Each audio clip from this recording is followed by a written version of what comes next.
बांग्लादेश से लेकर waste Asia तक एक खिलाफत, एक कैलिफेट, मुस्लिम कैलिफेट, इस्लामिक कैलिफेट स्थापित करने का उनका इरादा है। गैर मुस्लिमों से किया जाता है जिहाद।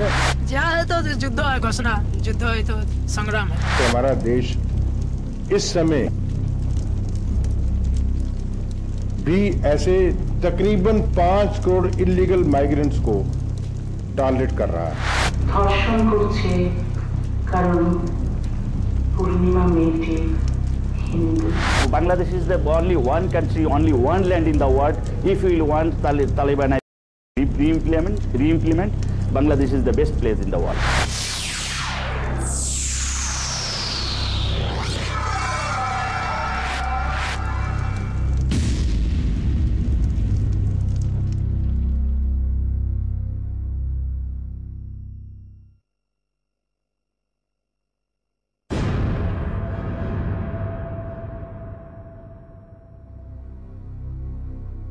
अफगानिस्तान का एक खुफिया ठिकाना, यहां अंतर्राष्ट्रीय आतंकवाद फरमान तैयार किया जा रहा है। इसमें बांग्लादेश और पाकिस्तान दोनों ही मुल्कों के आतंकवादी अहम भूमिका अदा कर रहे हैं। फरवरी 23, 1998 जिहाद मूवमेंट इन बांग्लादेश के सरगना फजलुर रहमान ने एक दस्तावेज पर दस्तखत किए। इस दस्तावेज में अमेरिका और उसके दोस्तों के खिलाफ जिहाद का ऐलान किया गया था। इस दस्तावेज पर कुछ और हस्तियों ने हस्ताक्षर किए थे। उनके नाम हैं Osama bin Laden, Egyptian Jihad group के Ayman al Zawahiri, Egyptian Islamic group के रिफाई अहमद ताहा अका अबू यासिर, जमीयत उल उलेमाए पाकिस्तान के सेक्रेटरी शेख मीर हमजा। फतवे में कहा गया कि हर मुसलमान का फर्ज है कि अमेरिकन्स और उनके दोस्तों का कत्ल करे। जिस किसी देश में ऐसा करना हो किया जाना चाहिए। ऐसा करने से अल अक्स मस्जिद को आजाद कराया जा सकता है, अमेरिकन फौजों को इस्लामी जमीनों से भगाया जा सकता है और फिर वो मुसलमानों को धमका नहीं पाएंगे।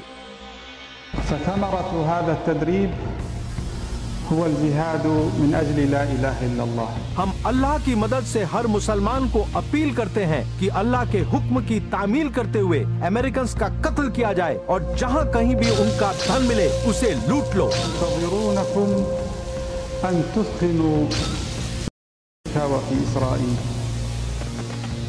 अंतर्राष्ट्रीय आतंकवाद के पर्दे पर बांग्लादेश का नाम आज अंकित हो चुका है। बांग्लादेशी आतंकवादियों के तार अल-कायदा के साथ मजबूती से जुड़े हैं। इसके कई सबूत हैं, जैसे बांग्लादेशी जिहादियों के सरदार फजलुर रहमान के फतवे पर दस्तखत। ये वो फरमान था जिसने आतंकवाद को दुनिया भर में नए मुकामों तक पहुंचा दिया। अंतर्राष्ट्रीय आतंकवाद और बांग्लादेश के बीच तालमेल के कई सबूत अफगानिस्तान से। बांग्लादेशी तालिबानी संगठन अंसर अल इस्लाम ने मुल्ला ओमर के साथ कंधे से कंधा मिलाकर जिहाद किया।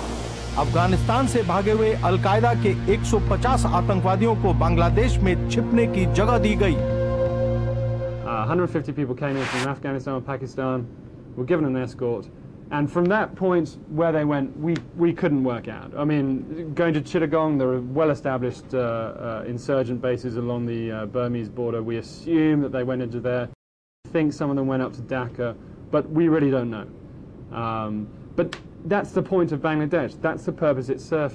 You know, after you've had an operation or if you're on the run, it's a safe house. You go there to disappear. सन 2004 के 2 अप्रैल को चिटागोंग पोर्ट में एक आर्म्स शिपमेंट पकड़ा गया था और ये आर्म्स शिपमेंट ये सरकारी गलत से पकड़ा गया था, पकड़ना नहीं चाहिए था।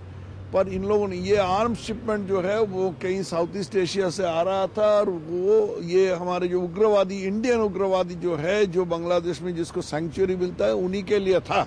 आईबी ने एस्टिमेट किया है कि 5000 बांग्लादेशी घुसपैठियों ने इस्लामिक ग्रुप से मदद लेके एक स्लीपर सेल्स तैयार किया है। आज उन्होंने इनएक्टिव है, लेकिन साल के बाद उनका की इनएक्टिविटी इनएक्टिव ही रहेगा। फरवरी 1998 के फतवे से साफ हो गया था कि अंतर्राष्ट्रीय जिहाद के टारगेट पर दो मुल्क थे, अमेरिका और इजराइल। इसमें एक और नाम लिखना बाकी था, हिंदुस्तान। अक्टूबर 2001 अल जजीरा टेलीविजन नेटवर्क पर दिखाए गए एक वीडियो टेप्ड मैसेज में अलकायदा ने भारत पर निशाना साधा। काफी हिंदुस्तानियों को मालूम नहीं है, उन्होंने उस भारतवर्ष का नाम भी ऐड कर दिया, कह के कि ये हिंदू इंडिया के खिलाफ भी हमारा जहाद है, क्योंकि हिंदू इंडिया ने कश्मीर पर कब्जा कर रखा है। 13 दिसंबर सन 2001 भारत के संसद पर आतंकवादी हमला।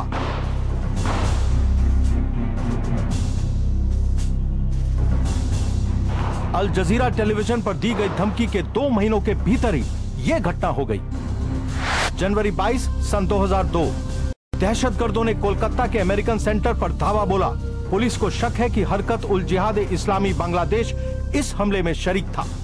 Bangladesh is the only one country, only one land in the world. If we want Talibanization re-implement, Bangladesh is the best place in the world. The US, in fact, there was this charity, a Saudi charity called Al Haramain, and the US specifically named the Bangladeshi branch and the Bosnian branch as two branches that had gone completely and had used their money for terrorists, essentially to fund Al-Qaeda. 9/11 के बाद America ने पाकिस्तान पर pressure बनाया और पाकिस्तान के बहुत सारे जिहादी ग्रुप्स बांग्लादेश की तरफ रवाना हो गए। बांग्लादेश की सरकार में आज तालिबानी समर्थक इस्लामिक औक्याजोत और जमाते इस्लामी शामिल हैं। बांग्लादेश के लोगों की मानसिकता में भारी फेरबदल हुए हैं। सन 2002 में अमेरिका के प्यू रिसर्च सेंटर ने एक सर्वे करवाया।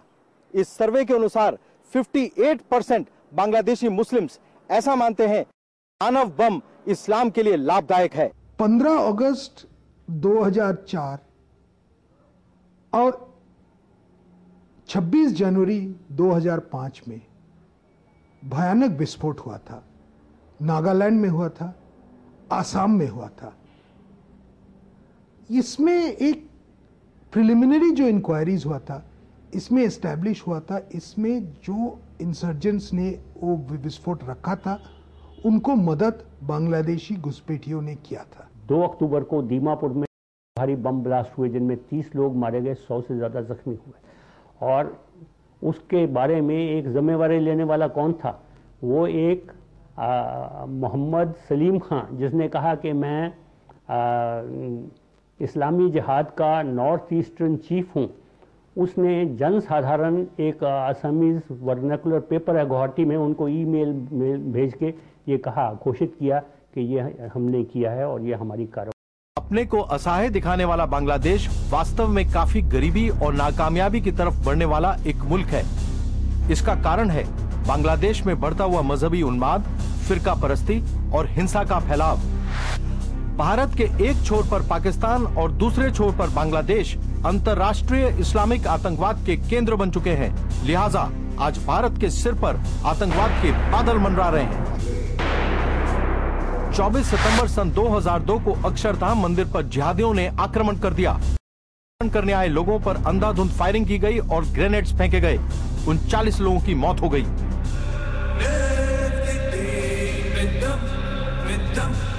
जिस जिहादी मानसिकता को पाकिस्तान और बांग्लादेश में पनपने का मौका मिल रहा है, उससे सारा विश्व प्रभावित है। इंटरनेशनल टेररिज्म पर एक नजर। 12 अक्टूबर सन 2002 बाली द्वीप समूह इंडोनेशिया। इस्लामी आतंकवाद। छुट्टी मना रहे 202 सैलानी जान से मार डाले गए। Bangladesh has also become a haven or a base or a fallback area for groups around the world, particularly for Jemaah Islamiyah, the Indonesian group, the Bali bombers, and there's good evidence to suggest that some of the people who have been carrying out attacks in Morocco have also been using Bangladesh as a sort of fallback base. सितंबर 3 सन 2004 Beslan, Russia. Chechnya के इस्लामी दहशतगर्दों ने एक school 326 मासूम लोगों पर shooting practice करके उन्हें बेरहमी से मार डाला। इसमें कम से कम 160 बच्चे शामिल थे। दुनिया में जगह जगह सुसाइड बॉम्बर्स के लिए मासूम लोगों की हत्या करते चले जाना एक खेल बन चुका है।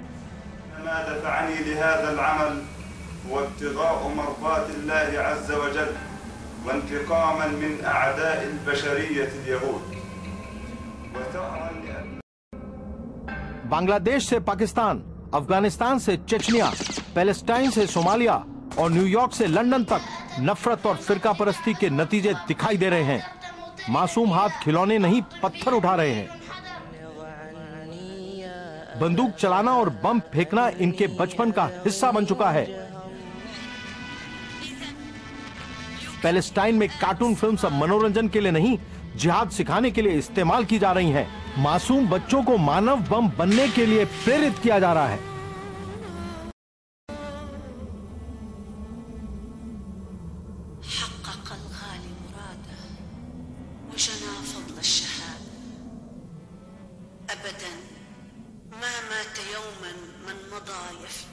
आतंकवाद सबकी समस्या बन चुका है।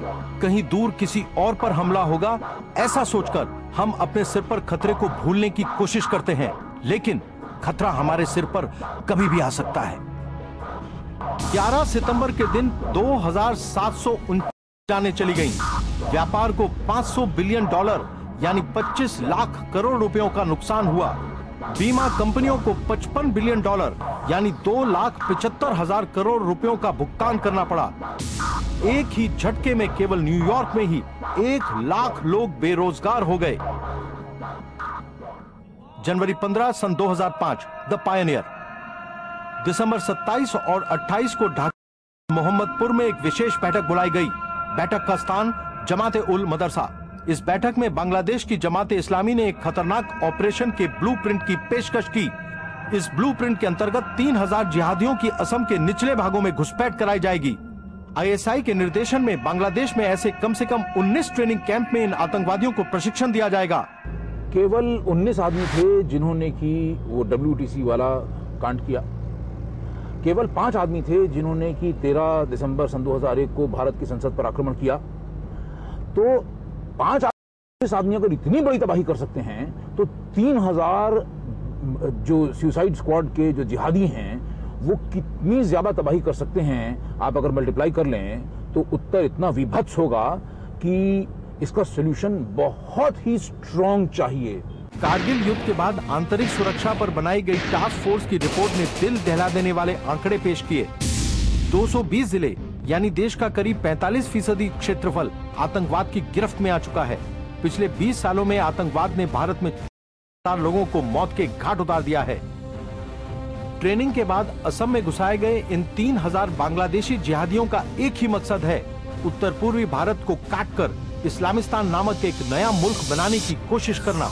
इस षड्यंत्र का नाम है ऑपरेशन पिन कोड। सुरक्षा की दृष्टि से अत्यंत महत्वपूर्ण स्थान है द सिलीगुड़ी कॉरिडोर। हम नॉर्थ बंगाल फ्रंटियर पर खड़े हैं। ये इंडो बांग्लादेश बॉर्डर का फुलबारी बॉर्डर आउटपोस्ट है। मेरे पीछे है बांग्लादेश।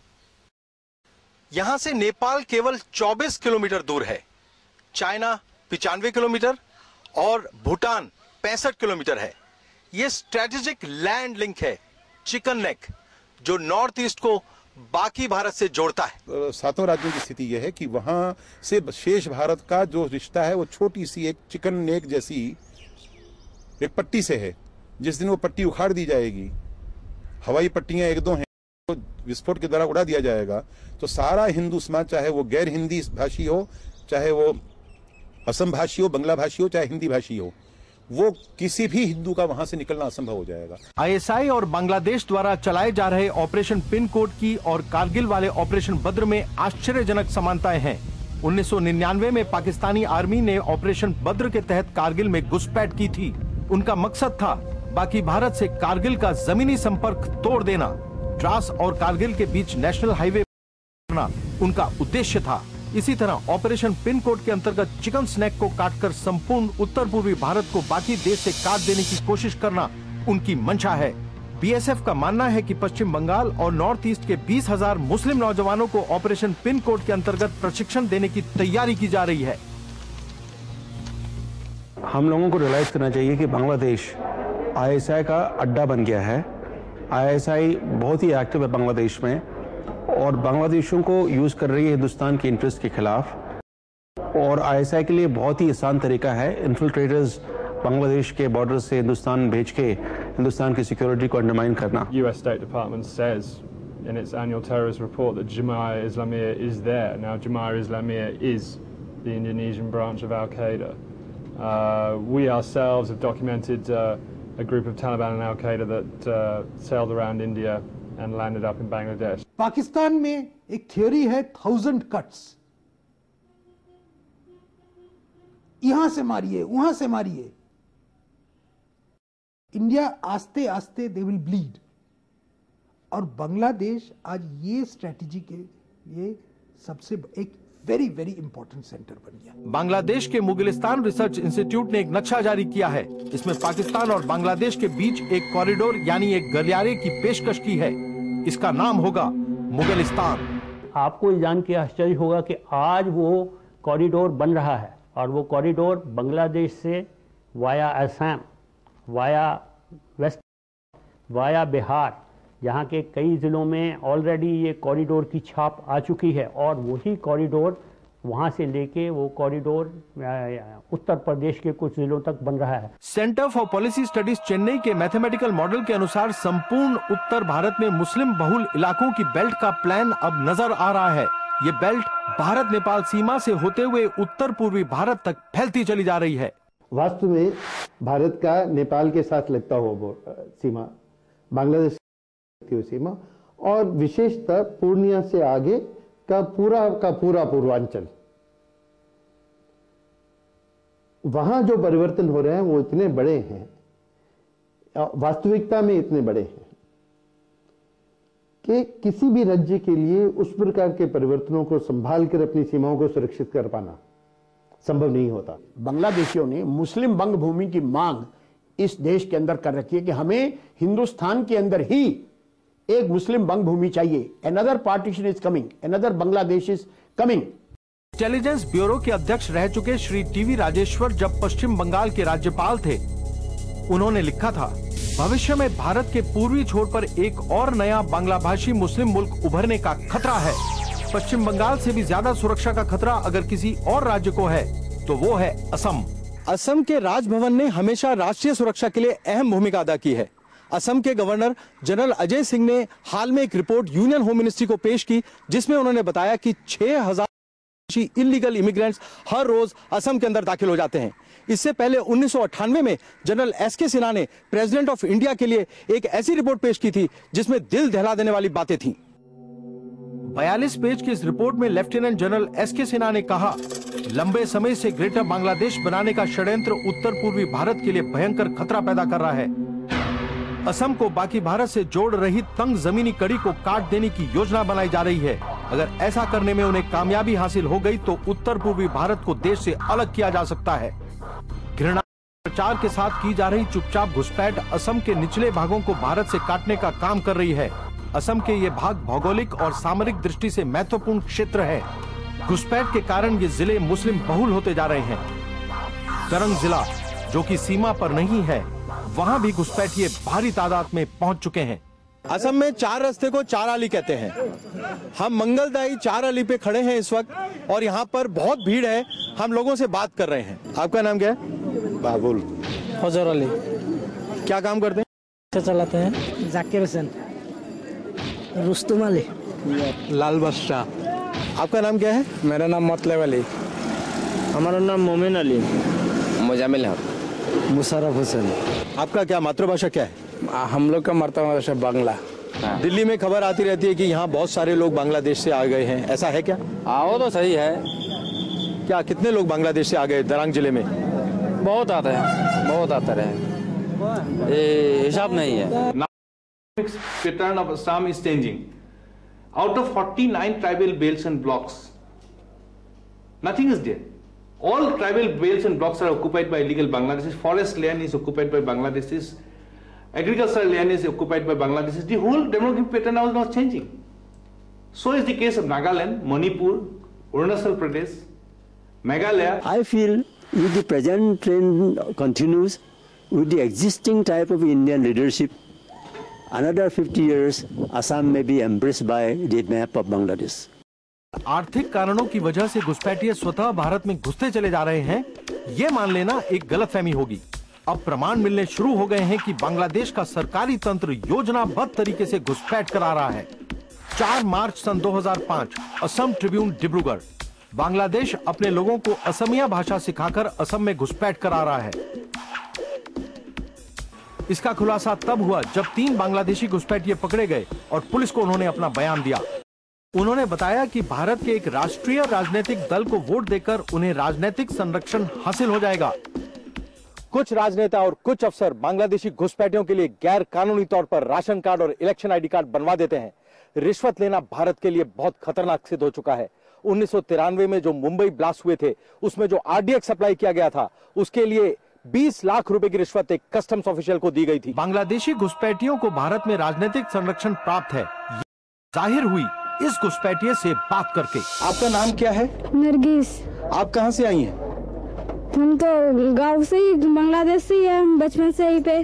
कभी आपको पुलिस यहाँ से बाहर निकालने की कोशिश करती है? करती थी, अब हमें नहीं करती, लेकिन बाकी लोगों को करती है। अब आपको क्यों नहीं निकालने की कोशिश करती? हम लोग कलकत्ते के बना हुआ कुछ है हमारे पास। कलकत्ते से क्या बना आपके पास? हम उधर से रह के आए थे कुछ दिन, उधर से हमारे प्रूफ है। अच्छा, तो कलकत्ते में आपके लिए क्या प्रूफ बनाया गया? पता नहीं, कोर्ट से कुछ बनाया। ये किसका राशन कार्ड है? बांग्लादेश से जब वो आए तब इनका राशन कार्ड भारत में कब बना? अभी बहुत साल पहले। किसने बनवाया था इनका राशन कार्ड? हमारे पापा ने बनवाया था। और किसने? नहीं, किसकी मदद से बनवाया था ये नहीं पता। आप कौन सी पार्टी को वोट देते हैं? कांग्रेस को। जो इनका पॉपुलेशन बढ़ेगा, ये एक पॉलिटिकल लॉबी की तरह से काम करेंगे और that is reflected in the voting pattern. जिसलिए कोई भी पॉलिटिकल पार्टी यहाँ इंडिया में, पश्चिम बंगाल में बोलिए, इस मामले पर मुंह नहीं खोलना चाहते हैं, क्योंकि उनको सॉलिड ब्लॉक वोट मिल जाता है और सब राजनीतिक नेता इस ब्लॉक वोट करते हैं। आज आसाम की क्या स्थिति बन गई है? स्थिति तो काफ़ी नाजुक है, इन द सेंस अब अगर देखिएगा कि in places like Dhubri, Hailakandi, कछार, ये सारे in the entire belt, if you go, you will feel that you are in Bangladesh or in Pakistan, not in India. Dhubri जिला है जहाँ 75% मुसलमान हैं, जिसमें 70 के आसपास होंगे, मुर्शिदाबाद में 70 के आसपास होंगे।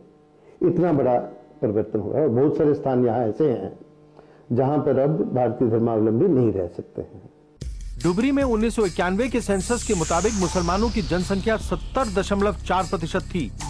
2001 के सेंसस में यह संख्या 74.3% तक पहुंच गई। इसी प्रकार गोलपाड़ा में मुसलमानों की संख्या 50.2% से 53.6% पहुंची। हिलाकांडी में 54.8% से 57.6%, करीमगंज में 49.2% से 52.3% और कछार में 34.5 से 36% तक मुसलमानों की जनसंख्या पहुंच गई है। ये बांग्लादेश है और ये असम का ये 2 जिले हैं, करीमगंज और हैलाकंडी, दोनों ही आज ये मुस्लिम मेजॉरिटी जिले बन गए हैं क्योंकि यहाँ पर काफी बड़ी तादाद में बांग्लादेशी आ गए हैं। असम के दूसरे 4 जिलों में बारपेटा, नागांव, मारीगांव और दरांग में मुसलमानों की जनसंख्या 59.51%, 47.6% और 35.67% तक पहुंच चुकी है। मारीगांव में तो 2001 के सेंसस के मुताबिक अभी भी 47% से ज्यादा मुस्लिम पॉपुलेशन है, जिसमें काफी तादाद जो है बांग्लादेशी की है। और बोनगाई गांव में भी यही होने वाला है और कछार में भी यही होने वाला है। ये पूरा रीजन जो है ये सारा डिस्टेबलाइज हो गया है। इंडिया में एक हिस्ट्री है, इस रिलीजियस पर डेमोग्राफी पर पार्टीशन हुई थी और इस पर बहुत कुछ होने वाला है। कश्मीर में जो प्रॉब्लम हुई, डेमोग्राफी इम्बैलेंस इसीलिए हो गया और हिंदुओं को निकाल दिया गया। सिर्फ 4 लाख हिंदू तो उनको निकाल दिया 15 साल, वापस तो कहीं नहीं। तो इसमें एक इस्लामिक डायमेंशन जरूर है। 1947 में इससे कई छोटे परिवर्तन हो रहे थे जहाँ जहाँ विभाजन हुआ, उनको नहीं हम झेल पाए, हमें विभाजन स्वीकार करना पड़ा। अब जो परिवर्तन हो रहे हैं वो तो बहुत बड़े परिवर्तन हैं। And this ISI and Al-Qaeda, they are illegal Bangladeshis with arms and ammunition. But central government is keeping mum. So it's very surprising and it's a question of threat to the identity of the indigenous people. Guwahati south का एक इलाका है सिजुबाड़ी। सूत्रों के अनुसार इस क्षेत्र में बांग्लादेशियों का बोलबाला है। यहाँ के सबसे ऊंचे स्थान पर एक मदरसा बना हुआ है। वहाँ के मौलवी से हमारी बातचीत हुई। बांग्लादेश का कोई आदमी आता है क्या? बांग्लादेश का आदमी इसे भ्रमण के लिए आता है, कभी कभी आता है, तो नहीं है। लेकिन यहाँ पे कोई रहने के लिए कोई एक भी बांग्लादेशी नहीं है गुवाहाटी में? ऐसा बांग्लादेशी तो हम लोग का ऐसा नजर में नहीं आता है। यहाँ पर एक भी बांग्लादेशी है नहीं उस एरिया में। देखिए, जो एरिया का बात आप बोलते हैं वो एरिया है बांग्लादेशी का concentration area. Bangladeshi Guwahati, greater Guwahati में एक दिन में फ्लाइंग पॉपुलेशन लगाकर करीब 2 लाख से बांग्लादेशी होगा। इसका अंदर करीब 1 लाख से ज़्यादा बांग्लादेशी होगा परमानेंट सेटलर्स। और सारा आसाम मेरा हिसाब से 70 लाख से ज़्यादा बांग्लादेशी हैं। रोजगार के साधन हैं, चाहे आप पान की दुकान लगाएं, या आप चाय बेचें, या आप रेडी लगाएं, या सब्जी बेचें, या ठेला लगाएं, वो जो रोजगार के साधन हैं जो कम से कम 35-40 लाख वो आज बांग्लादेशियों ने हथिया लिए हैं। और असम में इसी कारण से बड़ी भारी समस्या। इंटेलिजेंस ब्यूरो के अनुसार अलग अलग राज्यों में बांग्लादेशी घुसपैठियों की संख्या खतरनाक स्तर तक पहुंच चुकी है। पश्चिम बंगाल 79 लाख, असम 50 लाख, बिहार के उत्तर पूर्वी जिले कटिहार, किशनगंज और पूर्णिया के अलावा झारखंड के साहिबगंज जिले में बांग्लादेशी घुसपैठियों की संख्या 4,75,000 तक पहुंच चुकी है। त्रिपुरा में 3,75,000 बांग्लादेशी अपना बसेरा बना चुके हैं। सितंबर 2003 में दिल्ली पुलिस ने हाई कोर्ट में एक एफिडेविट दाखिल किया था। उस एफिडेविट में ये कहा गया था कि कम से कम 13 लाख बांग्लादेशी दिल्ली में मौजूद हैं। During Kargil war, 3,000 illegal Pakistani tried to enter India, so there was war. Here, lakhs of illegal Bangladeshis entering northeast with arms, without arms. It's a silent demographic invasion, and the central government is keeping mum. Bharat सरकार ने एक border management के बारे में एक task force बनाई थी। गोडबोले उसके चेयरमैन थे। दुर्भाग्य है कि उस रिपोर्ट को प्रकाशित नहीं किया गया, परंतु मुझे बताया गया कि उस रिपोर्ट के अनुसार करीब 1.5 करोड़ बांग्लादेशी घुसपैठ कर चुके हैं। ये उन्होंने स्पष्ट ये फिगर लिखी है, और ये फिगर लिखी थी करीब 2 साल पहले, और मैं समझता हूं ये फिगर अब और बढ़ गई होगी। हमारा देश इस समय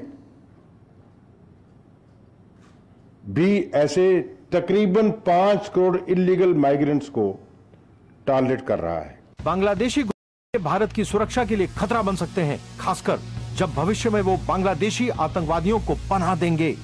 बांग्लादेशी घुसपैठिए हिंदुस्तानी गरीबों के मुंह से निवाला छीन रहे हैं। गरीबी मिटाने की सरकारी स्कीम्स और स्वास्थ्य सेवाओं में सरकारी सब्सिडी के करोड़ों रुपए घुसपैठियों पर जाया किए जा रहे हैं। जादवपुर यूनिवर्सिटी के एक अनुसंधान के अनुसार हर साल बांग्लादेशी घुसपैठिए बांग्लादेश से 15,000 करोड़ रुपए भेजते हैं। उनका मानना है कि हर घुसपैठिया रोजाना औसतन 30 रुपए बचा लेता है। बांग्लादेश की आबादी का 15 और 20% के हिस्सा जो है, आबादी का 15 और 20% हिस्सा जो है वो उन्होंने भारत में धकेल दिया है। और कौन लोग आए हैं यहाँ?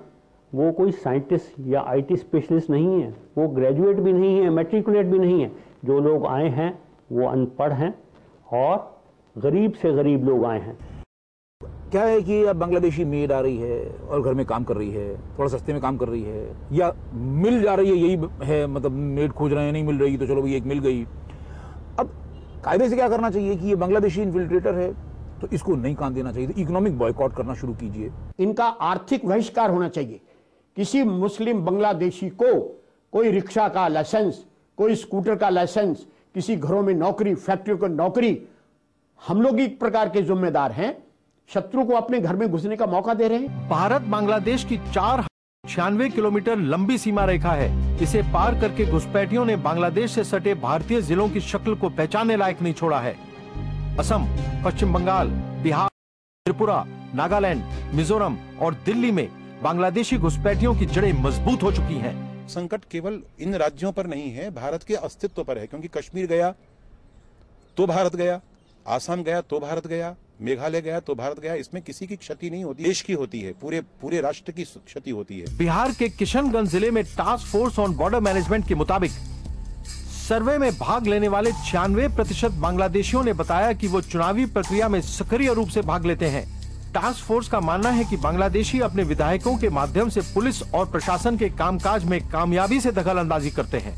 सबसे ज्यादा चिंताजनक बात यह है कि घुसपैठिए भारतीय राशन कार्ड बनवाकर वोटर लिस्ट में शामिल हो चुके हैं।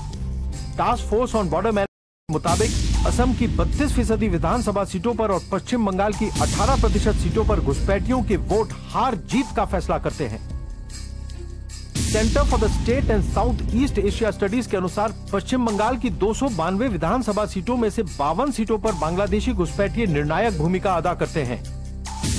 इसके अलावा तकरीबन 100 दूसरी सीटों पर बांग्लादेशी घुसपैठिए खासा असर रखते हैं।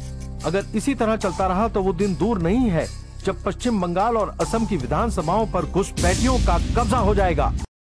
आसाम में 1983 में जो इलेक्शन हुई उसमें कांग्रेस की जो जीत हुई वो घुसपैठिए जो आसाम में आए थे उनके वोटों पर जीत हुई। लंदन टाइम्स ने लिखा, टाइम्स ऑफ इंडिया ने यहां हिंदुस्तान के लिखा कि it was worse than defeat.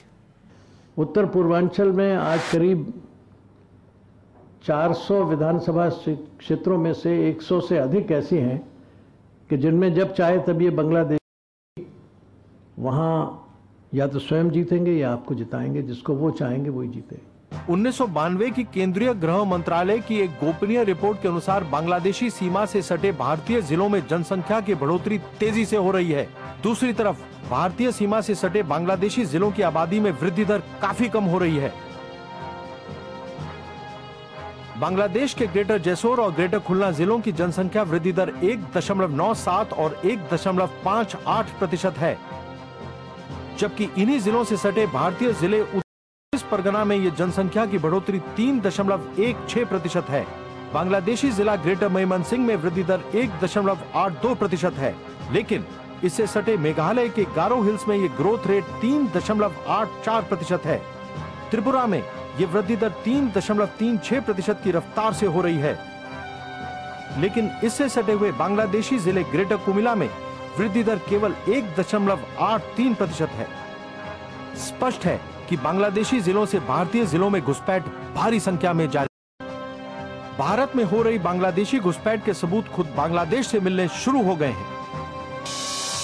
4 अगस्त 1991, the morning sun Dhaka, 1 crore people missing, 1 crore लोग लापता। 1991 की बांग्लादेशी प्रिलिमिनरी सेंसस रिपोर्ट के अनुसार बांग्लादेश के 1 करोड़ लोग लापता हैं।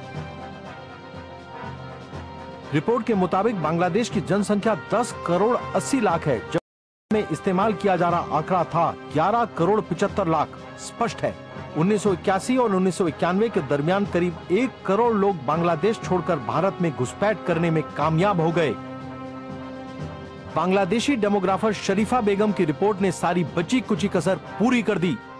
उन्होंने एक एनालिसिस करके बताया कि 1981 और 1991 के दौरान के ही दशक में 1 करोड़ 4 लाख बांग्लादेशी भारतवर्ष में दाखिल हुए, और ये फिगर, ये तादाद उन्होंने बताई कि जो नॉर्मल तरीके से प्रोजेक्शन से जो बांग्लादेश की आबादी होनी चाहिए उस आबादी में 1 करोड़ 40 लाख लोगों की कमी थी। बांग्लादेश पे इस पे काफी डिप्लोमेटिक प्रेशर डालना पड़ेगा, एक कोएर्सिव डिप्लोमेसी कि नहीं ये तो आपको करना ही पड़ेगा, ये आपके आदमी हैं।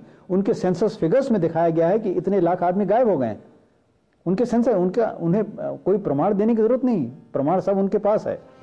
दिसंबर 12 सन 2004, संडे ऑफ इंडिया कोलकाता, जहां जहां भारत में मुस्लिम बहुल इलाके हैं ठीक वहीं पर बांग्लादेशी कट्टरपंथी संगठन सक्रिय हैं। Task force on border management की रिपोर्ट कहती है भारी तादाद में हो रही घुसपैठ के कारण पश्चिम बंगाल की बॉर्डर बेल्ट पर मुसलमानों का वर्चस्व हो चुका है। आपका नाम क्या है? एहसन बारी, मोहम्मद अबुल सिद्दीक मोदी, नुरुद्दीन मंडल, शहीदुल इस्लाम, महबूल इस्लाम, फजल इस्लाम, जहांगीर मंडल, अजीत पाल, हसन और जवान, याबुद्दीन मंडल। और भाई साहब बोलिए क्या नाम है आपका? मेरा नाम है अबू सुफियान मलिक। क्या नाम है आपका? मोहम्मद इब्राहिम। मदन दास। हफीकुल रहमान। मोइनुल हक। मोहम्मद असना। शाहबुद्दीन मोहम्मद। कि हमने जितने लोगों से नाम पूछे सिर्फ एक को छोड़ के सब मुसलमान हैं, क्यों है ऐसा? है मुसलमान यहाँ ज्यादा है पहले से। क्या स्थिति है मैं बता नहीं पाऊंगा। 3 जिला मुस्लिम मेजॉरिटी हो गया और भी जिले मुस्लिम मेजॉरिटी होने जा रहा है और भयंकर विपद हमारे लिए बैठा हुआ है आगे। पश्चिम बंगाल के बहुत से जिले या तो मुस्लिम बहुल हो चुके हैं या बनने जा रहे हैं। सन 2001 के सेंसस के मुताबिक मुर्शिदाबाद जिले में मुसलमानों की संख्या 63.7% तक पहुंच चुकी है। मालदा में 49.7%, दक्षिण और उत्तर दिनाजपुर में 38.4%, दक्षिण 24 परगना में 33.2%, उत्तर 24 परगना 24.2% और नदिया में मुसलमानों की संख्या 25.4% तक पहुंच चुकी है। पूरा मुर्शिदाबाद का जिला जो है ये मुस्लिम मेजॉरिटी जिला हो चुका है और इसका मेन कारण बांग्लादेश से आने वाले लोग हैं।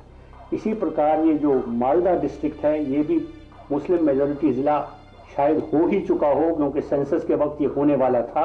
आज सेंसस हुए 4 साल हो गए हैं, तो ये दूसरा जिला होगा जो मुस्लिम मेजॉरिटी जिला हो जाएगा, क्योंकि यहाँ भी बांग्लादेशियों का बोलबाला है। इस ये जिले जो हैं इनमें भी बांग्लादेशी तादाद तेजी से बढ़ रही है और इनमें भी मुस्लिम मेजॉरिटी होने का खतरा है। ये उत्तर दिनाजपुर, ये दक्षिण दिनाजपुर। जिस वक्त ये मुस्लिम मेजॉरिटी जो इलाके होते जाते हैं उन इलाकों पर बांग्लादेश का ही जो साया पड़ने से बांग्लादेश जैसा ही चाल चलन, बांग्लादेश जैसा ही एटमॉस्फेयर हो गया है। पश्चिम बंगाल की बांग्लादेश के साथ 2200 किलोमीटर लंबी सीमा रेखा है।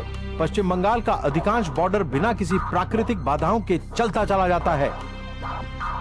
0 लाइन तक खेती होती है और लोग आसानी से IB यानी इंटरनेशनल बॉर्डर तक आते जाते हैं। सीमा को पार करके भारत में घुस जाना बांग्लादेशियों के लिए आम बात है। जैसे ही हम बॉर्डर पर पहुंचे, एक बांग्लादेशी बच्चा भारत में घुस रहा था।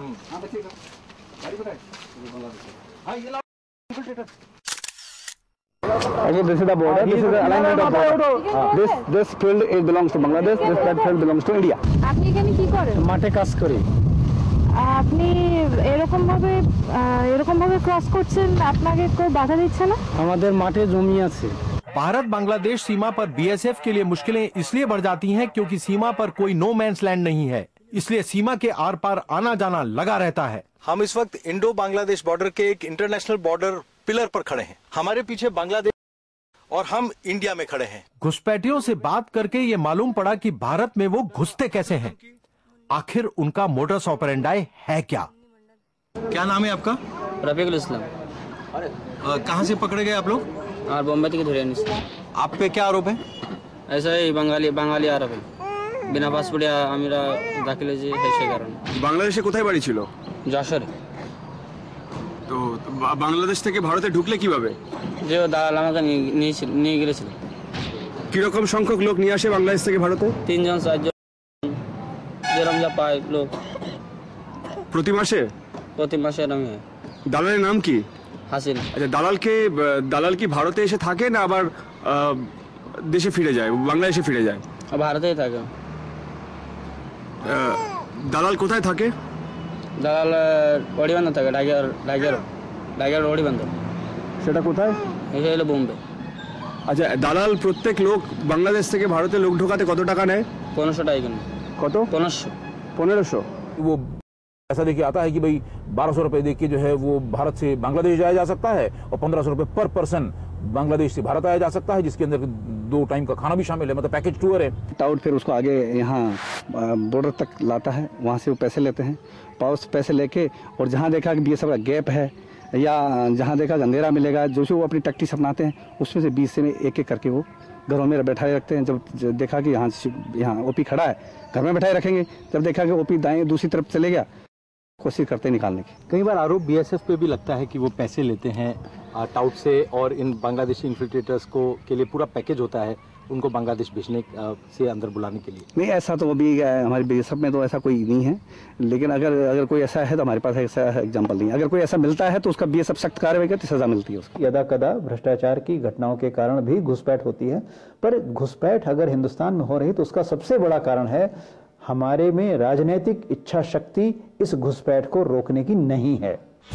कोलकाता के centre for Indo Bangladesh relations के मुताबिक पश्चिम बंगाल से हर रोज 20,000 से लेकर 25,000 मवेशी स्मगलिंग के द्वारा बांग्लादेश पहुंचा दिए जाते हैं। ये हमने एक ट्रक कल पकड़ा है जो कि नजदीक यहाँ से अबाउट 1-2 किलोमीटर था। तो हमको इन्फॉर्मेशन थी कि ऐसे ट्रक आ रहा है, उसको हमने पकड़ा था। उसमें अबाउट 100 कैटल पकड़े गए। तो ये ज्यादातर बांग्लादेश में जाते थे। पकड़ने के बाद आप इन कैटल का क्या करते हैं? हम कस्टम्स को कहते, कस्टम इनको ऑक्शन होता है। कस्टम से नीलाम की जा रही गायें आमतौर पर फिर से स्मगलर्स के हाथ आ जाती हैं। इसके बाद वो कटने के लिए बांग्लादेश चली जाती हैं। बांग्लादेश से गौ मांस का भारी तादाद में निर्यात किया जाता है। एक साल में बांग्लादेश में औसतन 1,87,000 टन गौ मांस का उत्पादन होता है। ठीक आईबी पर यानी इंटरनेशनल बॉर्डर पर फेंसिंग नहीं की जा रही है। कारण बांग्लादेश की जिद की फेंसिंग एक रक्षा संबंधी ढांचा है और वो आईबी से कम 150 गज की दूरी पर हो। इस 150 गज के दायरे में तकरीबन 500 भारतीय गांव हैं। इनमें कम से कम 35,000 परिवार रहते हैं। जहां ये गांव हैं, वहां पर फेंसिंग को रोकना पड़ता है। इन्हीं गांवों के जरिए घुसपैठ होती रहती है। अगर इन गांवों को फेंसिंग के पीछे खिसका दिया जाए तो फेंसिंग पूरी तरह से हो सकती है।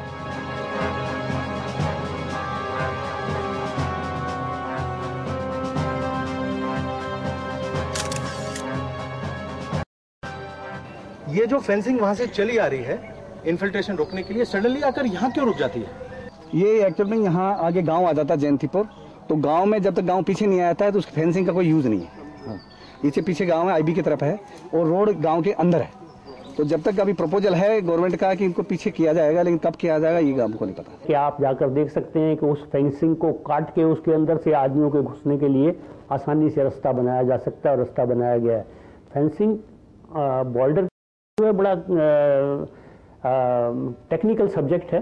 हम लोगों को इसमें मदद लेनी चाहिए इजराइलीज से, जो कि फेंसिंग बना रहे हैं सुसाइड बॉम्बर से अपने आप को बचाने के लिए, और उनका फेंसिंग का टेक्निक जो है वो फुल प्रूफ है। If the central government can seal the Indo-Pak border within 2 years, why not the Indo-Bangla border of the northeastern region? Why not? See, after Assam Accord, it was 19 years past. The border is porous throughout northeast region. The border is porous. You can go to Bangladesh without visa and passport. And most interesting and most dangerous thing that the ISI agents is coming through this porous border. Task force ने घुसपैठ के कई कारण बताए, जैसे border outpost के बीच का फासला 10 से 40 किलोमीटर तक हो गया है। टास्क फोर्स का मानना है कि यह फासला 3 से 4 किलोमीटर से ज्यादा नहीं होना चाहिए। इन्फिल्ट्रेशन हो रहा है, जो इतने सारे लोग घुस गए हैं। इंटेलिजेंस ब्यूरो कह रहा है कि 1.5 करोड़ से ऊपर घुस गए हैं बांग्लादेशी भारत में। तो आप लोग जब खड़े होकर यहाँ देख रहे हैं तो कैसे घुस जाते हैं? हम तो रोकते हैं इनको। कैसे रोकते हैं? हम उनको रोकते हैं इधर मैन पावर से। 1000 गज में दो आदमी खाली डिप्यूट है। अब उसमें गैप्स हो जाता है कि अंधेरा है, जैसे देखेगा तब तक वो नहीं आने देगा। आएगा तो ही विल अप्रेंड, लेकिन जैसे गैप्स हो जाते हैं, गैप्स में प्रोबेबिलिटी है कि सब में भी स्नेक। कश्मीर में मिलिटेंसी से लड़ने के लिए बीएसएफ की कुछ बटालियंस इंडो बांग्लादेश बॉर्डर से हटा ली गई थीं।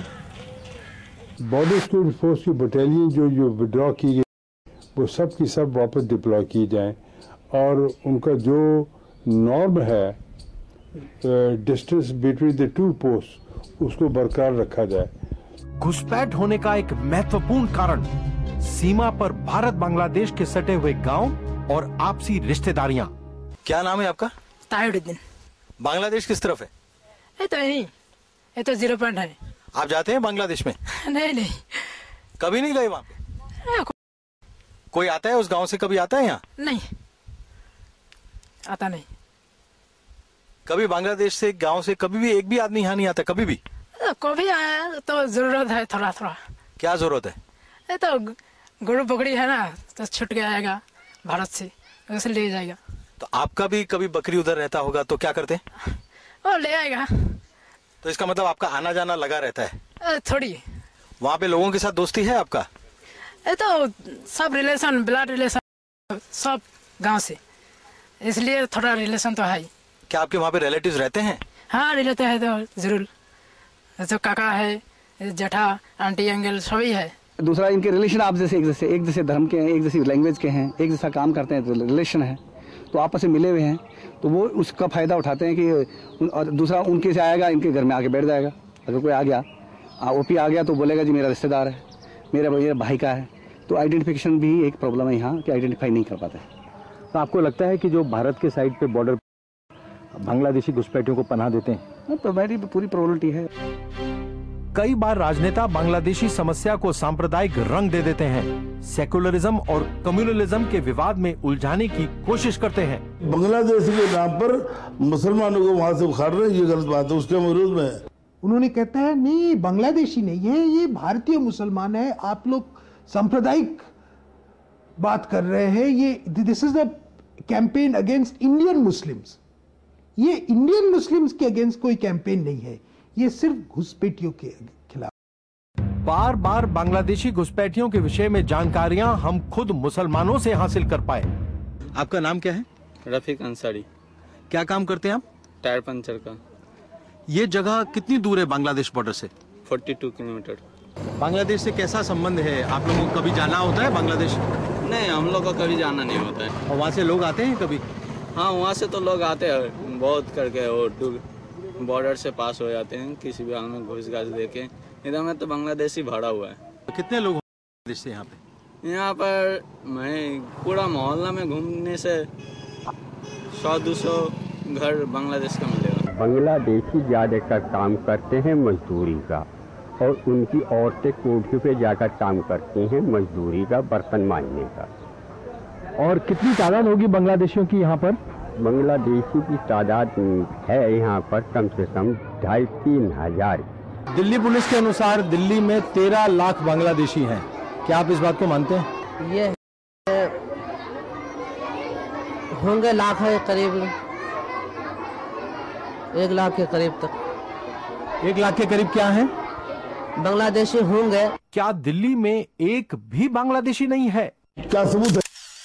प्रॉब्लम का टैकल करने तो दूर दूर से बात है, पहले प्रॉब्लम एक्नॉलेज करने में भी उन्होंने राजी नहीं है। कई बार घुसपैठिए खुद ही स्वीकार कर लेते हैं कि वो बांग्लादेशी हैं।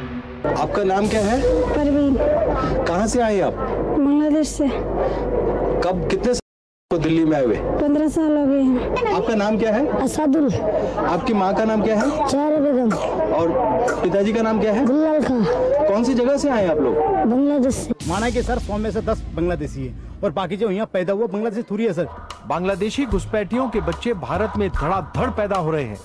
मैं समझता हूँ कि इसके लिए कोई खास कानून ही पैदा बनाया जाए जो कॉन्स्टिट्यूशन को वायलेट ना करे, कि जो बच्चे यहाँ पैदा हुए हैं इनके बांग्लादेश के, उनको भारत की नागरिकता नहीं मिलेगी। इस समस्या का सबसे आसान समाधान है घुसपैठियों को जल्दी से जल्दी पहचान कर बांग्लादेश भेज दिया जाए। तो अगर माँ बाप जाएंगे बांग्लादेश तो बच्चों को छोड़ के तो नहीं जाएंगे, तो जाहिर है कि बच्चों को लेके जाएंगे।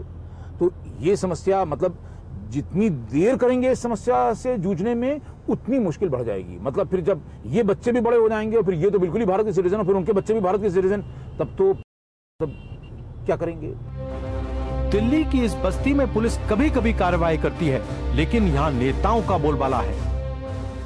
पुलिस की गाड़ी आता है, वैन आता है, सारे उठा के ले जाता है रात को। कभी 3 बजे आता है, कभी 4 बजे आता है, कभी बीवी बच्चे माँ सो जाते हैं, सबके सामने बदतमीजी जैसे ले जाते हैं। गलत बात है ना सर। कभी आपको ले गए? हमें कैसे? हमारे साथ में तो एक ही बोला, हमारा धर्मिंदर मारो जय भोगल का वो मालिक है हमारी, वो नेता आपको पता है, उसने कहा कोई भी पुलिस वाला अगर तुझे हाथ लगाए मेरे पास फोन कर, उसके तो मैं बड़ी उतर दूंगा। क्योंकि वो स्थानीय छुटभैया नेता वो सोचता है कि 100 आदमी को हमने राशन, 100 वोट हमारे पक्के हो गए। बांग्लादेशी घुसपैठियों की पहचान करने में सबसे बड़ी बाधा है उनके राशन कार्ड। राशन कार्ड एक हो जाना ही कोई प्रमाण नहीं है। अगर आप गोपनीय छानबीन करें तो आपको हमेशा पता चल जाएगा कि किस व्यक्ति के प्रभाव से और कब और तथ्यों को गलत ढंग से प्रस्तुत करके राशन कार्ड इस आदमी ने लिया। अगर आप चाहें तो अभिसूचना तंत्र के द्वारा, पुलिस की गोपनीय इकाई द्वारा ये सब बातें पता हो सकती हैं। लेकिन क्या हमारे देश के नेता बांग्लादेशी घुसपैठियों को भारत से बाहर निकालना चाहते हैं? बांग्लादेश इसलिए इतना टारगेटेड इस वक्त किया जा रहा है, इसलिए कि उसके एक बॉर्डर में वेस्ट बंगाल है, उसके एक बॉर्डर में त्रिपुरा है, और यहाँ पर से लेफ्ट चुन करके आते हैं। इसलिए नहीं, ये पॉलिटिक्स का विषय नहीं है। ये विषय यह है कि पूरे भारत में 1.5 करोड़ फॉरेन नेशनल्स घुस चुके हैं। इसके बारे में आपको कोई कंसर्न है कि नहीं है? सुनिए, भारत के भी उतने ही विदेशों के अंदर में नौकरी करते हैं, और इंग्लैंड और अमेरिका से लेकर के, जर्मनी से लेकर के, सब जगह से लेकर के यहाँ तक वो इन्फिल्ट्रेट, अच्छा, वो नौकरी करने गए, कॉन्स्टिट्यूशनल प्रोसेस से, वो एक लॉफुल प्रोसेस से वहां गए हैं। हम उनको बांग्लादेशी इन्फिल्ट्रेटर्स, आप ठीक है, बांग्लादेशी क्रिमिनल्स हैं, बांग्लादेशी टेररिस्ट हैं, बांग्लादेशी इन्फिल्ट्रेटर्स हैं, क्या क्या कह करके आप उनको कहना चाहोगे? हमारे बहुत से नेताओं को बांग्लादेशी घुसपैठिए दिखाई नहीं देते, या वो देखना ही नहीं चाहते।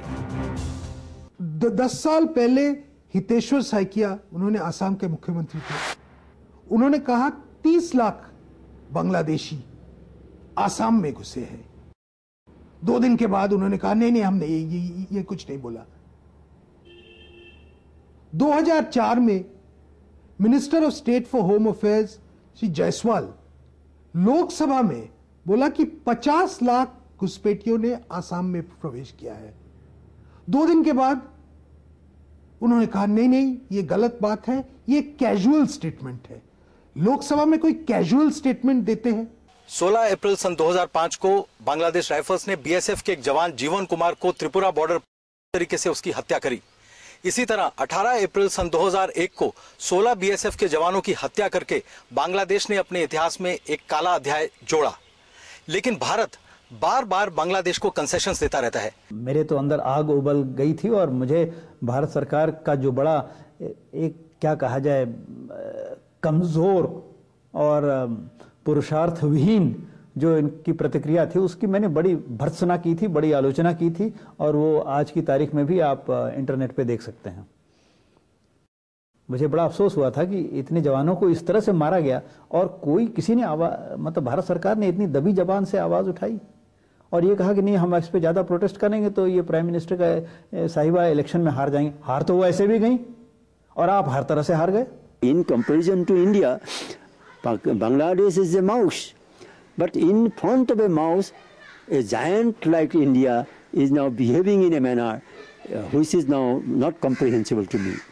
दुनिया में ऐसा कोई दूसरा नहीं है जिसके टेरिटरी में करीब 1.5 करोड़ या अधिक रेफ्यूजीज घुस आए हैं, और हिंदुस्तान के केस में इतने सारे रेफ्यूजीज आने के बावजूद हिंदुस्तान के पास कोई साफ पॉलिसी नहीं है कि इस तरह के इन्फ्लक्स को कैसे रोका जाए।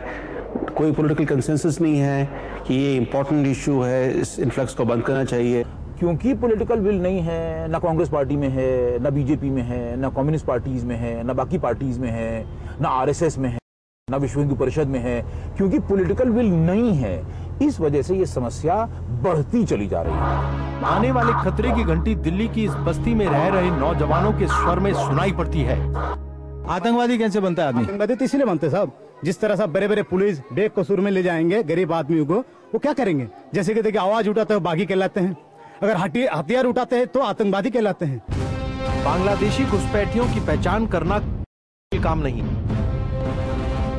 दिल्ली में ही मोहल्ले मोहल्ले में बांग्लादेशी देखते हैं, सड़क उनको सड़क चलते हम तो देख के बता दें कि बांग्लादेशी है, और थोड़ी छानबीन करिए, उसका प्रमाण भी मिल जाएगा। इसके लिए एक ग्रास रूट लेवल पर एक लोगों के साथ मिलके एक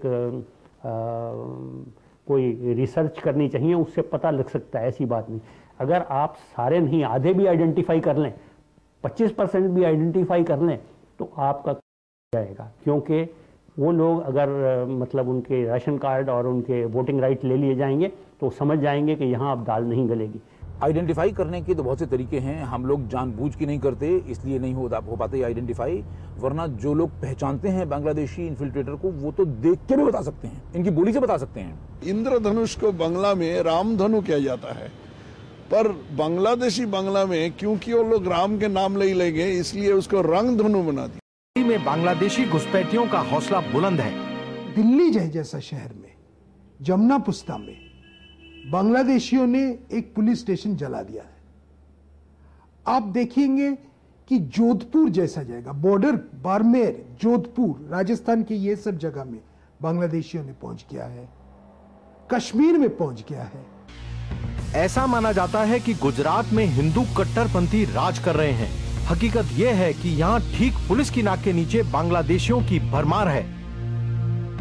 जहाँ पे जो चंडोला तालाब है अपना, उसके आसपास में ये लोग पेरीफेरी में लोग रहते हैं और उनकी बस्ती हम कह सकते हैं शायद 25-30 हज़ार की, 25 हज़ार के आसपास, ज़्यादा से ज़्यादा, एग्जैक्ट फिगर तो कोई उपलब्ध नहीं है कि वो हो सकती है।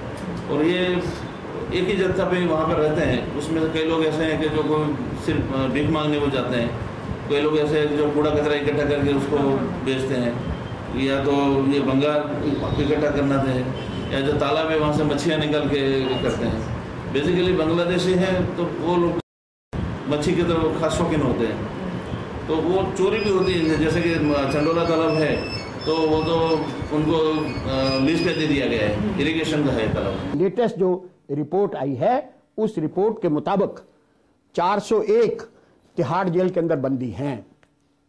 401 में से 98 मुस्लिम बांग्लादेशी तिहाड़ जेल के अंदर लूटमार, डकैती, स्मगलिंग, वैश्यावृत्ति के अंदर इन्वॉल्व। हाईएस्ट नंबर, सबसे अधिक बांग्लादेशी। भारत में जुर्म करना और पार बांग्लादेश में गायब हो जाना बांग्लादेशी क्रिमिनल्स के काम करने का तरीका है। दिल्ली में ये बांग्लादेशी हर तरह के क्राइम में इन्वॉल्व पाए गए हैं, या तो अनऑथोराइज्ड रूप से, सिंपल अनऑथोराइज्ड तरीके से रहने से लेकर मर्डर तक में, रॉबरीज में, चोरी में, बर्गलरी में, हर तरह के क्राइम में ये लिप्त पाए गए हैं। एट वन पॉइंट और द अदर ये अरेस्ट हुए हैं कई बार। टास्क फोर्स का मानना है कि भारत बांग्लादेश सीमा के पास 905 मस्जिदें और 439 मदरसे बन चुके हैं। दूसरी तरफ बांग्लादेश के भीतर सीमांत प्रदेश में 960 मस्जिदें और 469 मदरसे हैं। Do you think suicide bombers are going to emerge out of these madrasas? I think they probably already have. गलती तो हमारी, क्योंकि ये तो खुलेआम हो रहा है, कोई छुप छुपा के नहीं चल रहा है ये काम। ये मदरसे बन रहे हैं, मस्जिद बन रहे हैं, ये आतंकवादी आ रहे हैं, जा रहे हैं, तो क्या कर रहे हैं हमारे सुरक्षा बल, क्या कर रहे हैं हमारे राजनेता, और क्या कर रहा है भारत की जनता।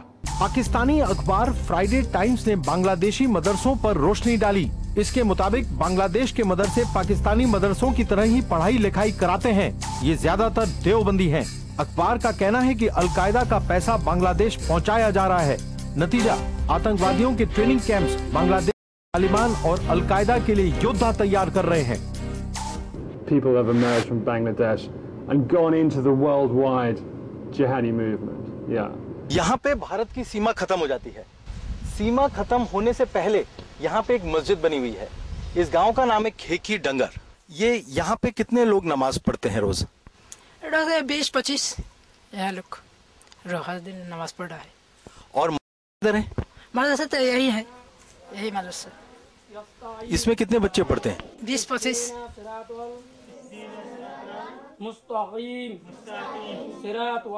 टास्क फोर्स के अनुसार मदरसों में इस्लामी शिक्षा अरबी भाषा में दी जा रही है। क्या पढ़ाते हैं मदरसे में? ये तो अरबी उर्दू पढ़ाना है। जैशोर रोड पर बांग्लादेश बॉर्डर से 40 किलोमीटर दूर हम जुल्फिकर अली सिद्दीकिया के सामने खड़े हैं। यहाँ पर 40 के करीब बच्चों को शिक्षा दी जाती है इस्लामिक पद्धति के अनुसार। बांग्ला पढ़ो ना अरबी के पढ़ो? अरबी तो है। क्या पढ़ाते हैं बच्चों को? पढ़ाते अरबी, अरबी पढ़ाते कुरान। मुस्लिम बच्चे अपनी भारतीय जड़ों से विमुख हो रहे हैं। टास्क फोर्स ने बताया कि मदरसों का तालिबानीकरण हो रहा है। टास्क फोर्स के मुताबिक जम्मू कश्मीर में भी आतंकवाद के फैलाव से पहले मदरसों का जाल बिछाया गया था। कई मदरसों का इसी कट्टरपंथी विचारधारा का इस्तेमाल करके तालिबानीकरण किया गया था। ऐसा लगता है कि गैर मुसलमानों के खिलाफ युद्ध की तैयारी की जा रही है। कौन सा मदरसा है ये? मदरसा फैजुल उलूम हातिशाला। क्या आपको मालूम है काफिर क्या होता है? जी, काफिर होता है जो अल्लाह को ना माने और इनकार कर दे, और अल्लाह के रसूल को ना माने वो भी इनकार कर दे, और कुरान शरीफ को नहीं पढ़े उसको भी इनकार कर दे कि हम नहीं पढ़ते, हम नहीं मानते एक खुदा को, उसको काफिर कहते हैं। तुम्हारा नाम की? मोहम्मद शेख शाहीन। काफिर काদের বলে? যারা আল্লাহর কথা মানে না এবং নবীর আদেশ মতন চলে না। আরা আল্লাহর কথা শুনে চলে, নবীর আদেশ মানে, আর কারা নবীর আদেশ মানে না, আল্লাহর কথা শুনে চলে না, কারা সেটা একটু বুঝিয়ে বলো। যারা মুসলমান তারা আল্লাহর কথা শুনে আর নবীদের কথা শুনে, আর যারা কাফের তারা আল্লাহর কথা মানে না, তারা শয়তানের কথা শুনে। काफिर तो जो धर्म को नहीं मानता है मुसलमान से, तो वादा खिलाफ करता है, वही तो काफिर है। काफिर को क्या सजा देनी चाहिए? काफिर की सजा अल्लाह ने खुदा ने खुद मुतय्यन की है कि वह हमेशा हमेशा के लिए जहन्नम में रहेगा, हमेशा हमेशा के लिए उसे जहन्नम में रहेगा और वो आग में जलेगा। सांप बिच्छू भी डसेंगे, जिससे कुरान शरीफ या हदीस पाक से ये बातें साबित होती हैं कि वो हमेशा हमेशा जहन्नम में रहेगा, और जहन्नम बहुत बुरा ठिकाना है, वहाँ आग है, सांप बिच्छू है और तरह तरह के अजाब हैं, बहुत तरह के सजाएं हैं उसमें, वो हमेशा हमेशा जो ही रहेगा। छोटे छोटे बच्चों के दिमाग में गैर मुसलमानों के खिलाफ कट्टरपंथी विचार डाले जाते हैं। टास्क फोर्स ने आगाह किया कि इसके भविष्य में भयंकर परिणाम सामने आ सकते हैं। জিহাদ মানে কি? জিহাদ মানে যুদ্ধ করা। কি রকম যুদ্ধ? কাদের সঙ্গে যুদ্ধ? কাফিরদের সঙ্গে, নবীজিদের দল, মুসলমানদের দলের সঙ্গে। जिहाद तो युद्ध है, घोषणा युद्ध है, तो संग्राम है। जिहाद गैर मुस्लिमों से किया जाता है। जिहाद गैर मुस्लिम जो होते हैं उनसे किया जाता है, उसे दीन की दावत दी जाती है, अल्लाह के रसूल सल्लल्लाहु अलैहि वसल्लम मोहम्मद सल्लल्लाहु अलैहि वसल्लम के दीन के बात, यानी अल्लाह पर, एक खुदा पर ईमान लाने की बात कही जाती है कि एक खुदा पर ईमान लाए। जब वो नहीं लाते हैं ईमान, तो फिर उस वक्त जिहाद का हुक्म होता है। कुरान शरीफ की सूरत है सूरतुल बकरा। सूरत का नाम है, सूरत मीन्स चैप्टर, अध्याय, सूरतुल बकरा। बकरा सूरत नंबर 2 आयत नंबर 216 कुरान शरीफ में सूरतुल बकरा में है, कुतिबु अलैकुमुल किताल व हुवा कुरहुल लकुम व असा अन तकरहु शैअन व खैरुल लकुम व असा अन तुहिब्बु शैअन व हुवा शर्रुल लकुम वल्लाहु यअलमु व अंतुम ला तअलमून। कत्ल करना, काफिरों को कत्ल करना, सऊदी अरेबिया में जो कुरान शरीफ की ट्रांसलेशन है वहां कत्ल के बजाय फाइट, लड़ाई करना है, परंतु आप साधारण तौर आप समझ सकते हो क्या, कुतिबुल अलैकुमुल किताल कत्ल शब्द है, मीनिंग जो है क्या, काफिरों को कत्ल करना कंपलसरी है, अनिवार्य है। What kind of renaissance it is? If you will kill me, if you will cut my leg, if you will cut my tongue, what kind of renaissance this? There is no freedom. Condition put karo, money cannot be spent in madrasa. কেন এই মাদ্রাসাটাকে একটি শিশুকে মানুষ বানানোর পরিবর্তে একজন মোবাদি মুসলমান বানানো হচ্ছে। তাকে শিখিয়ে দেওয়া হচ্ছে মুসলমান ছাড়া পৃথিবীতে আর কিছু নাই, মুসলমান ছাড়া যাই তুমি করো সব হালাল। এই শিক্ষাটি বন্ধ না হলে শুধু বাংলাদেশ কেন, সব জায়গায় এই ভারতবর্ষ, পশ্চিমবঙ্গেও সমস্যা হবে। You will face this problem, but I am facing it today, you will face it, your son will face it very soon. What is the education of madrasa? The Muslims are the superior in the world. If you will convert one non-Muslim, if you will kill non-Muslim, if you will marry one non-Muslim, or if you will rape one non-Muslim, because non-Muslim women and girls are the male gonimat. There is no crime. Heaven will be open for you. This is the education of madrasa. Atrocities on the minorities, atrocities on the indigenous population, atrocities in each and everywhere in my country, created by madrasa people, so-called educated people. पहला कदम ये होना चाहिए कि ये निवेदन होना चाहिए, और बहुत ही एकदम दृढ़ निवेदन होना चाहिए कि मदरसों में जिहाद की शिक्षा देना बंद करें, क्योंकि आप जिहाद की शिक्षा देंगे तो ये लड़के निकल के आतंक करेंगे तो उसके बाद फिर बैकलैश होगा, दोनों तरफ के लोग मारे जाएंगे। इससे न किसी आपका भला है न किसी दूसरे का भला है, ये बंद करिए। टास्क फोर्स ने लिखा है कि सीमा के दोनों तरफ मदरसों और मस्जिदों का इस्तेमाल ISI द्वारा किया जा सकता है। यहाँ से हथियारों की तस्करी और आतंकवादी गतिविधियां आसानी से की जा सकती हैं।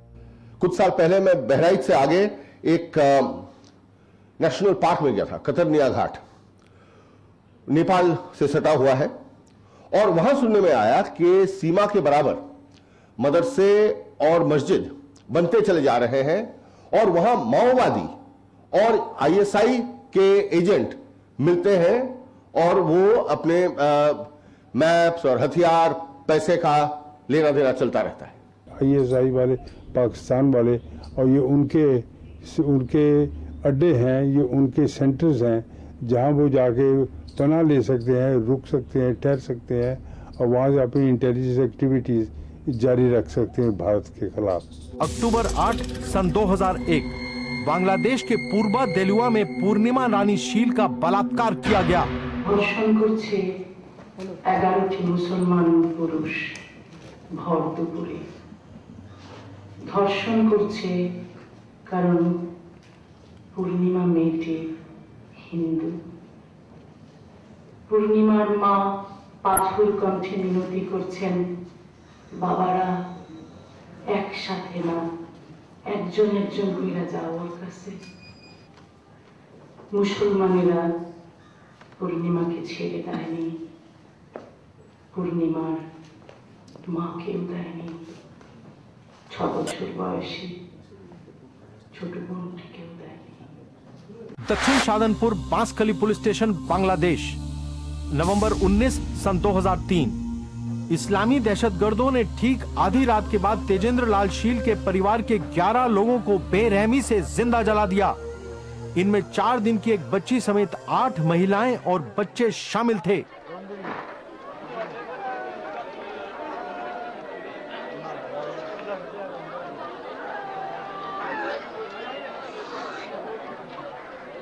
Law enforcing agencies, military and fundamentalist group commit systematic atrocities, human rights violation against the indigenous people with complete impunity.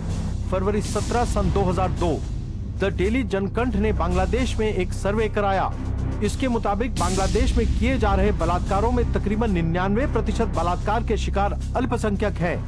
गौरतलब है कि बांग्लादेश में अल्पसंख्यक 10% से भी कम है। भोला जिला में कहा जाता है कि एक हिंदू नारी नहीं है 60 से 70 तक जिसका बलात्कार नहीं हुआ। ऐसे जगह जगह में भोला में हुआ, मीरसराय चिटगांव में हुआ, उल्लापाड़ा पाबना में हुआ, ऐसे जगह जगह में हुआ जहां पर लगातार हिंदुओं का कत्ल किया गया, हिंदुओं का मंदिर नष्ट किया गया, वहां गाय काटा गया, वहां पर जो करते थे पूजा करते समय उसको सर तोड़ दिया गया। इस तरह का अत्याचार होता रहता है। Rape they are using as a tool to clean the minorities from Bangladesh. They get out of this country. And tara bole ja, either you become Islam, take Islam and get out of this country. Hindu मंदिरों को तोड़ना, हिंदुओं, बौद्धों और ईसाइयों पर हमले करना, उन्हें जिंदा जला देना, उनके साथ बलात्कार करना, उनकी संपत्ति पर कब्जा करना, लूट मार करना, अल्पसंख्यक कर वसूलना और उनके साथ नौकरियों में भेदभाव करना बांग्लादेश के बहुत से मुसलमानों की फितरत बन चुकी है। 1941 में आज के बांग्लादेश में 29.61% हिंदू थे, जबकि 1991 में यहाँ केवल 11.37% हिंदू बाकी रह गए। सन 2004 तक हिंदुओं की संख्या केवल 10% रह गई।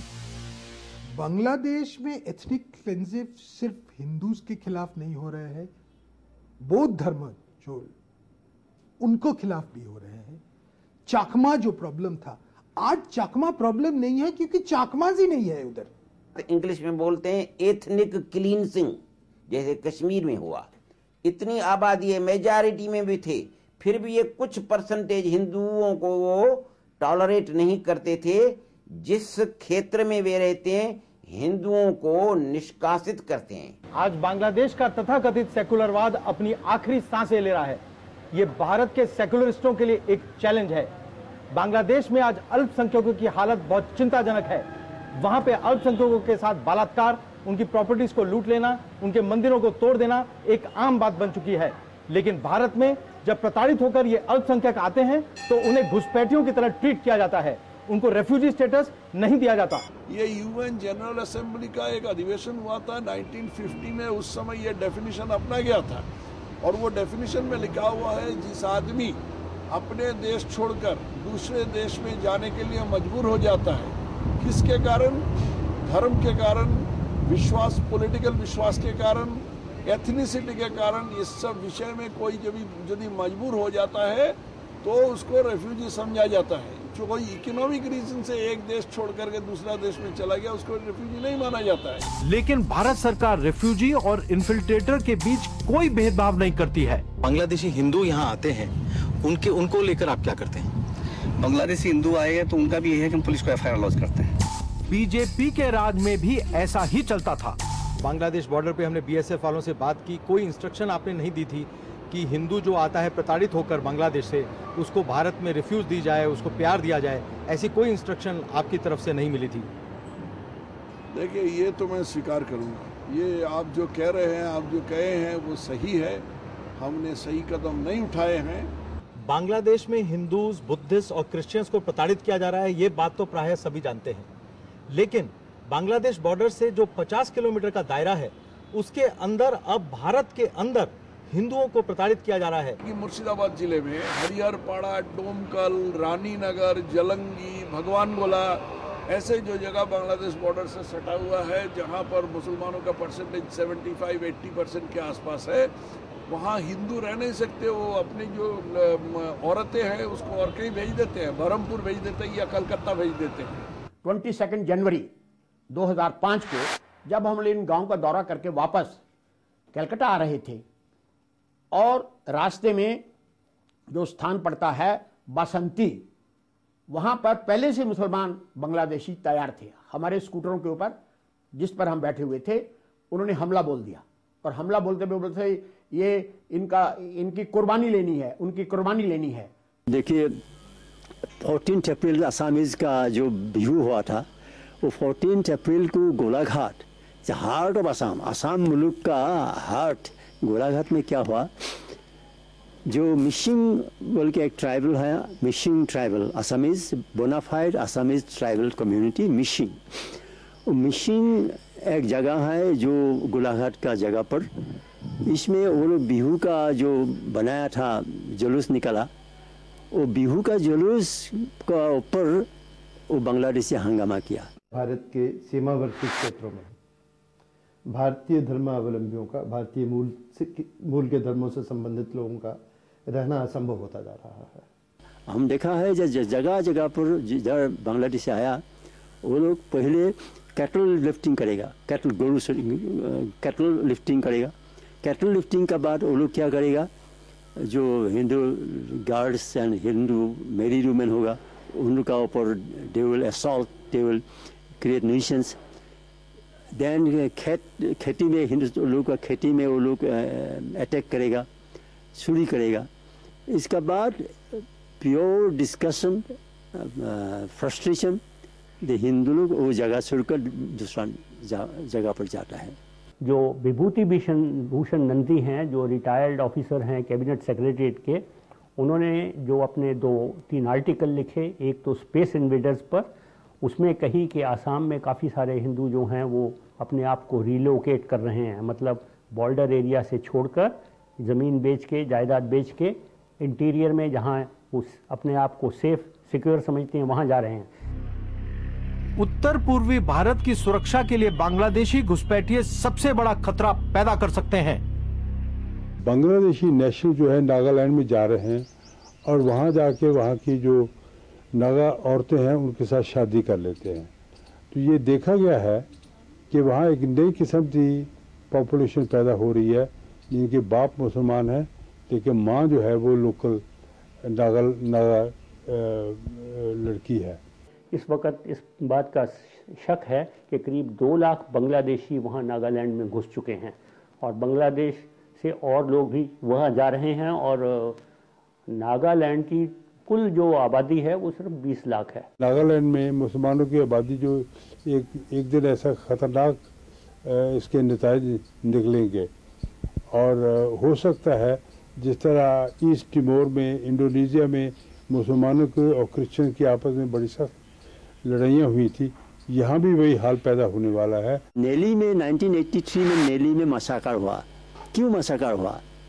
सारा वर्ल्ड में नेली मसाकर का बहुत पब्लिसिटी निकला, पर बेसिक कज क्या था? नेली ट्राइबल एरिया था। नेली ट्राइबल एरिया में जब मुस्लिम लोग, बांग्लादेशी लोग आकर वो लोग का खेत, वो लोग का घर सब में डिस्टर्ब किया, हंगामा किया, तब बिकॉज ऑफ शेयर फ्रस्ट्रेशन वो ट्राइबल लोग they had revenge on them, a reprisal हुआ, a purely case of revenge, not of aggression but of revenge। इसीलिए नेली हुआ। ब्रह्मपुत्र के दोनों तरफ गुवाहाटी शहर बसा हुआ है। उस तरफ है दरंग जिला। दरंग जिले से मिलिटेंट्स गुवाहाटी में दाखिल होते हैं ब्रह्मपुत्र क्रॉस करके। पूर्वोत्तर भारत में काम कर रहे आतंकवादी संगठनों के साथ बांग्लादेश मिला हुआ है। उन्हें हर प्रकार का सहयोग देकर बांग्लादेश भारत से दुश्मनी मोल ले रहा है। त्रिपुरा के ATTF और NLFT, असम के उल्फा और NDFB, मेघालय के HNLC और ANVC, नागालैंड के NSCN-IM और NSCN-K और मणिपुर के PLA और UNLF के बांग्लादेश में कैंप्स हैं। आज अल्फा का पूरा आर्म सप्लाई बांग्लादेश से आ रहा है। नेपाल के माओवादियों का जो आर्म सप्लाईज आ रहे हैं वो भी बांग्लादेश के थ्रू रूट कर रहे हैं। आज पूरा रीजन में जो खतरा आ रहा है, इंटरनल सिक्योरिटी खतरा आ रहा है, नेशनल सिक्योरिटी खतरा है, उसका ओरिजिन वो घाटी है बांग्लादेश। आज बांग्लादेश एक नाकामयाब मुल्क होने के साथ साथ एक टेररिस्ट स्टेट बनने की ओर तेजी से बढ़ रहा है।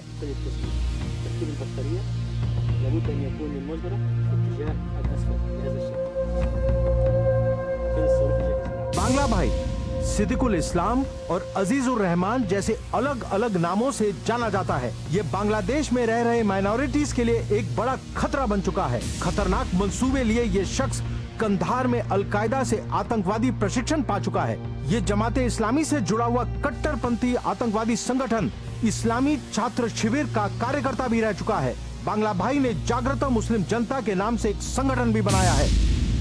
ये बांग्लादेश का जो नॉर्दर्न एरियाज है वहाँ पर ऑपरेट करते हैं। राजशाही, पाबना, ये सारे डिस्ट्रिक्ट्स में ये जागृत मुस्लिम जनता ऑपरेट करते हैं। इनका बस एक ही काम है, लिबरल मुस्लिम जहाँ पर है, हिंदू लीडर्स जहाँ पर है, इसको बस लिक्विडेट करना, और ये करते भी है। बांग्लादेश में बांग्ला भाई जो है उसका सबसे बड़ा अटैक जो है वो पूर्वी बंगाल के जो कम्युनिस्ट हैं उनके ऊपर है। तो जिस वक्त यहाँ पर इस्लामिस्ट डोमिनेंस हुआ तो उस वक्त सबसे ज़्यादा बड़ा शिकार कम्युनिस्ट भी होंगे, सेकुलरिस्ट भी होंगे। 1992 में हरकत उल जिहाद इस्लामी बांग्लादेश हुजीबी बनाया गया। इसके लिए करीब 15,000 जिहादी काम करते हैं। बांग्लादेश के अलग अलग 64,000 मदरसों में तैयार किए गए नौजवान इसमें भर्ती किए जाते हैं। कुछ समय पहले तक ये अपने आप को बांग्लादेशी तालिबान कहा करते थे। इस संगठन की जड़ें पश्चिम बंगाल और असम तक फैली हुई हैं। बांग्लादेश के कुछ कट्टरपंथी इस्लामी संगठनों के नाम हैं जमाते इस्लामी, Harkat ul Jihad Islami Bangladesh, Bangladesh Khilafat Majlis, Islamic Oikyajote, Islamic Markaz party, Jamaat ul Mujahideen, Rohingya solidarity organisation और Arakan Rohingya national organisation. Bangladesh के आतंकवादी संगठनों का सफाया करने के लिए अंतर्राष्ट्रीय समुदाय को आगे आना पड़ेगा, कारण बांग्लादेशी सरकार तो खुद आतंकवादियों से मिली हुई है। How do they go after the militants when the militants are actually in their own cabinet? इस्लामी आतंकवाद मासूम हिंदुस्तानियों की जान ले रहा है। भारत के सुपर पावर बनने में सबसे बड़ी बाधा है आतंकवाद। अगर दोबारा विभाजन होता है या विभाजन की मांग होती है तो उसका काफ़ी सारा असर जो है वो भारत की तरक्की पर पड़ेगा। तरक्की रुक जाएगी, तरक्की को सेटबैक होगा। गैर कानूनी तौर पर घुस रहे विदेशियों के लिए देश में 2 कानून हैं। असम में illegal migrants determination by tribunal यानी IMDT एक्ट और बाकी भारत में foreigners act. IMDT act foreigners act के मुकाबले एक कमजोर कानून है। घुसपैठियों को पकड़ने के लिए IMDT एक्ट नाकामयाब साबित हुआ है। IMDT एक्ट जो है एक पिक्यूलियर एक्ट है, जिसमें जो आरोप करते हैं the onus is on that person to prove that someone is a Bangladeshi immigrant. उसी कारण में IMDT में आज 10 साल हो गया है, 12 साल हो गया है, सिर्फ 1500 बांग्लादेशी घुसपैठियों को डिटेक्ट किया है. This is an ineffective act. It is a bogus act. Lieutenant General S.K. Sinha, in his report to the President of India, he said that this act must go. The Law Commission of India, they have recommended that this act must go. After the Kargil war, there was a group of ministers report. That report also said that this act must go. After that, there was a border management group. In that report, it said this act must go. How two acts can, so to say, detect the illegal foreigner? Because all political parties, they need illegal Bangladeshis vote, so they are not repealing this IMDT act. आज भारतवासियों के लिए समय आ गया है कि वो अपनी बात को दृढ़तापूर्वक कहें, अपने आप को एसर्ट करें. हिंदू संस्कृति बहुत अच्छी है, बड़ी उदार है, मगर क्या मर जाए, क्या नष्ट हो जाए? पर ये जो सवाल है कि आप उदार बने रहिए और वार खाते रहिए, छुरे खाते रहिए, अपनी जमीन खोते रहिए, अपनी जनसंख्या खोते रहिए, अपना अधिकार खोते रहिए, इसका मतलब क्या है? और शत्रु जब आते हैं, we bury our heads in the sand and hope the problem will go away. तो इसी कारण में मेरा क्या है कि नेशनल बर्ड आप ट्रांसफॉर्म कर दीजिए. पीकॉक नहीं होना चाहिए, होना चाहिए ऑस्ट्रिच. अर्जुन में भी कायरता आती है, अर्जुन भी पलायनवादी होता है, अर्जुन में भी अपने भाई भतीजों के प्रति आत्मीयता का भाव पैदा होता है. लेकिन ध्यान रखना चाहिए कि ये भाव अर्जुन के मन में पैदा होता है, दुर्योधन के मन में तो पैदा नहीं होता. युद्ध की हानियों को अर्जुन अनुभव करता है, दुर्योधन तो अनुभव नहीं करता. इसलिए आप हानि अनुभव करते भी रहें, युद्ध को गाली देते भी रहें, तो दुर्योधन आपको युद्ध से छोड़ेंगे नहीं, आपको क्षमा नहीं करेंगे. हम लोग अक्सर ये बात कहते हैं कि कोई अर्जुन आएगा. वास्तव में समय यह है कि हर व्यक्ति को यह सोचना चाहिए कि मैं किसी दूसरे का इंतजार न करूं कि कोई दूसरा अर्जुन आएगा. मैं स्वयं ही अर्जुन हूं और अपना कर्म मैं स्वयं ही करना शुरू करूं. राइफल क्लब खोलना चाहिए, बच्चों को राइफल सिखानी चाहिए ताकि सेल्फ डिफेंस में अपनी रक्षा कर सकें.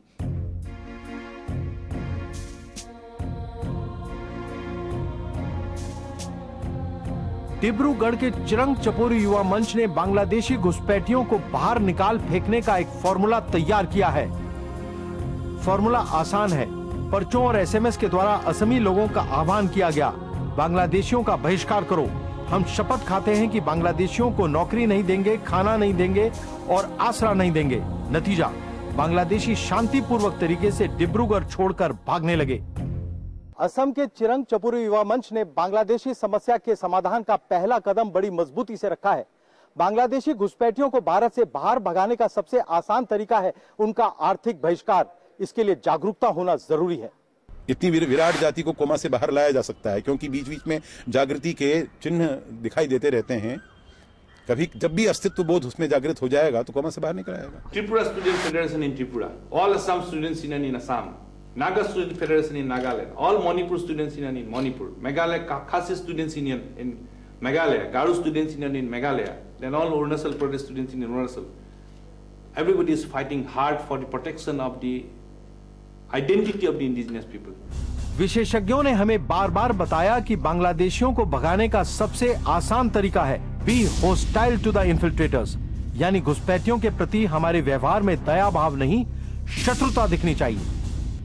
भारत के अंदर कंडीशंस क्रिएट करना जहां बांग्लादेशी नागरिक जो आते हैं वो देखते हैं कि ये हॉस्टाइल एनवायरनमेंट है, ये हम लोग यहां आने में हम लोग का अपने जान का खतरा है. ये जब एनवायरनमेंट होगा, ग्रेटर अवेयरनेस होगा और बॉर्डर सिक्योरिटी होगा, तभी ये प्रॉब्लम टैकल कर सकते हैं. बांग्लादेशी घुसपैठियों के साथ नॉन कोऑपरेशन यानी उनका बहिष्कार समस्या को समाधान की ओर ले जा सकता है. इस मूवमेंट के लिए एक दफा आह्वान किया था डीएन बेस बरुआ ने, जो कि असम के रहने वाले एक बड़े पत्रकार हैं और एक इंटेलेक्चुअल हैं, और उनके आह्वान पर कोई जवाब नहीं हुआ क्योंकि ये कोशिश किसी ने संस्था ने नहीं की। घुसपैठियों के खिलाफ वोट बैंक जिस दिन तैयार हो जाएगा, कानून भी बन जाएगा। जैसे यूके में किया है, उन्होंने कह दिया है कि कोई भी इलिटरेट अनस्किल्ड आदमी हमारे देश में नहीं आएगा। अगर आ जाता है तो कोई भी उसको नौकरी नहीं देगा। अगर कोई नौकरी देता है तो उसे 2000 पाउंड का जुर्माना करेंगे। चाहे बांग्लादेशी घुसपैठियों का बहिष्कार करना हो या उनके खिलाफ कानून बनाना हो, दोनों के लिए पहला कदम है जागृति। जैसे पोलियो को प्रोपेगेंडा कर रहे हैं कि टीवी पे, रेडियो पे, अखबारों में, कि घर घर जाकर जहाँ देखते हैं 1 से 5 साल का बच्चा है, वो आके पूछते हैं पोलियो वाले, पोलियो को वो ड्रॉप्स देने वाले, कि इसका क्या यहाँ के बच्चे को ड्रॉप दिए गए हैं या नहीं। In democracy, the greatest danger is the silence of the good. So the moment the middle class, the intellectuals, the newspapers, the editors of the newspapers or the advocates, teachers in the university, schools, colleges, they come up and form the think tank and percolate their message down to the students or to everyone, their target group. समस्या मेरे ख्याल में international awareness से ही होगा, लेकिन इसका lead, पहला कदम India को लेना चाहिए to make the world aware, और हम लोग ये नहीं किया है।